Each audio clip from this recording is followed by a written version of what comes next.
విజయవాడలో నగరపాలక సంస్థ బీసెంట్ రోడ్లోని హ్యాకర్స్ తొలగింపు ప్రక్రియ చేపట్టింది. స్థానిక షాప్ యజమానులు రాష్ట్ర ఉన్నత న్యాయస్థానాన్ని ఆశ్రయించడంతో కోర్టు డైరెక్షన్తో తొలగింపు చేపట్టారు.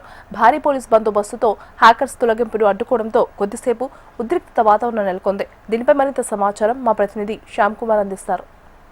విజయవాడ బీసెంట్ రోడ్ అనగానే దీనికి ఒక ప్రత్యేకమైన స్థానం ఉంది. ఇక్కడ చూసుకున్నట్లయితే ₹5 వస్తువుల నుంచి కూడా వేలాది రూపాయల వస్తువులు అన్నీ కూడా ఇక్కడ లభిస్తాయి. అయితే ప్రస్తుతం చూసుకున్నట్లయితే ఈ బీసెంట్ రోడ్లో హ్యాకర్లు తొలగించే ప్రక్రియని విజయవాడ నగరపాలక సంస్థ చేపట్టింది. ఏదైతే హైకోర్టు డైరెక్షన్స్ నేపథ్యంలో వీటన్నిటిని కూడా కనీసం పాఠశాలలు నడిచేందుకు కూడా దారి లేదంటూ కూడా ఈ స్థానిక షాపుల యజమానులు ఏదైతే ఫిర్యాదు చేశారో దానికి సంబంధించి కూడా ఈ హ్యాకర్స్ అన్నిటిని కూడా తొలగించమంటూ కూడా హైకోర్టు డైరెక్షన్ ఇచ్చింది. ఈ నేపథ్యంలో వీటిని తొలగించే ప్రక్రియను విజయవాడ నగరపాలక సంస్థ చేపట్టింది. అయితే దశాబ్దాలుగా తాము ఇక్కడ వ్యాపారాలు చేసుకుంటున్నామనేది కూడా ఈ హ్యాకర్ల వాడని ఈ నేపథ్యంలో వాటిని తొలగించేందుకు వాళ్ళని కూడా అడ్డుకున్నారు. దీనికి సంబంధించి కూడా సిఐటియు కూడా వాళ్ళకి మద్దతు తెలిపింది. దీనికి సంబంధించి ప్రస్తుతం సిఐటియు నేతలు చెప్పండి, ఈరోజు ఈ హ్యాకర్స్ తొలగింపును ఎందుకు మీరు మద్దతు ఇవ్వాల్సి వస్తుంది? గత 5-6 దశాబ్దాలుగా ఇక్కడ వ్యాపారం చేసుకుంటా ఉన్నారు. బీసెంట్ రోడ్లో చిరు వ్యాపారులు అప్పులు ఉన్నాయి.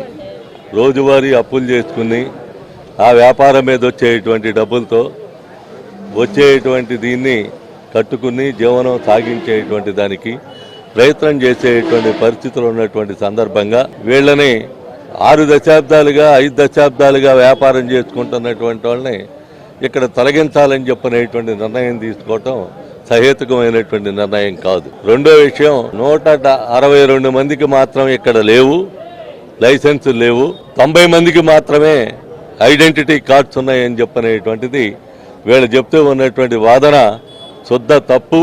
ఇది చాలా దుర్మార్గమైనటువంటి విషయం. యూసీడీలో ₹200 చొప్పున డబ్బులు కట్టించుకుని రసీదులు ఇవ్వాల్సినటువంటి బాధ్యత ఎవరిది అని అడుగుతున్నాం. యూసీడీయా? కార్డులు ఇవ్వాల్సింది కార్పొరేషన్లో విభాగం యూసీడీ ఇవ్వాలా, టౌన్ ప్లానింగ్ ఇవ్వాలా? ఎవరివ్వాలి? ఎవరిస్తే ఈ గుర్తింపు కార్డు వస్తుంది? డబ్బులు ఎందుకు తీసుకున్నావు? నువ్వు ₹200 ఎందుకు కట్టించుకున్నావు చలానా? నువ్వు ₹200 చలానా కట్టించుకున్నప్పుడు వాళ్ళకి గుర్తింపు కార్డు ఇవ్వాలా లేదా? ఇవ్వాలా? అది అట్లాగే పెండింగ్లో పెట్టారు.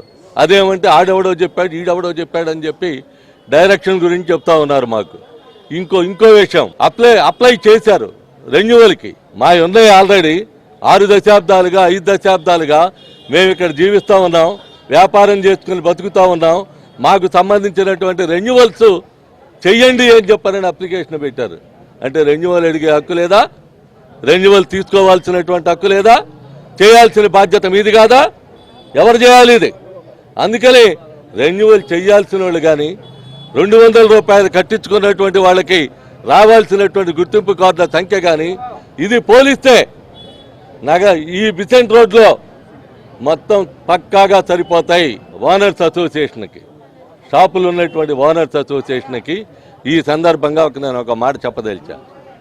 అవి ఉండబట్టే వాళ్ళ కార్డు ఇవ్వాలా, రెన్యువల్ చేయాలా? అప్పుడు మీరు లెక్కలు చూడండి, ఎంతమందికి ఉన్నాయి, ఎంతమందికి లేవు అని చెప్పి చూడండి. ఈరోజు కాదే మీకు అప్లికేషన్ పెట్టింది, ఈరోజు కాదు మీరు అప్లికేషన్ పెట్టింది. మీకు దాదాపు 3 సంవత్సరాలు అవుతా ఉంది. ₹200 చొప్పున కట్టించుకున్నావు. ఎవరు వద్దన్నారు మిమ్మల్ని? అప్పటికేమైనా డైరెక్షన్ ఉందా? అందుకని ఇది కరెక్ట్ అయినటువంటిది కాదు.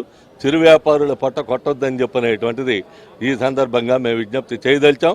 90 మాత్రం కాదు, 160లో ఒక 20 25 ఏమైనా ఉంటే ఉన్నాయేమో తప్ప మిగిలినటువంటి అన్నీ ఇక్కడ ఉంచేటువంటి దానికి ప్రయత్నం జరగాలి. వాళ్ళే రెన్యువల్ చేయాలి. వాళ్ళు ఈరోజు కొత్తగా వచ్చిన వాళ్ళు కాదు కాబట్టి అర్థం చేసుకోమని చెప్పి అధికారులకు విజ్ఞప్తి చేస్తూ ఉన్నాం.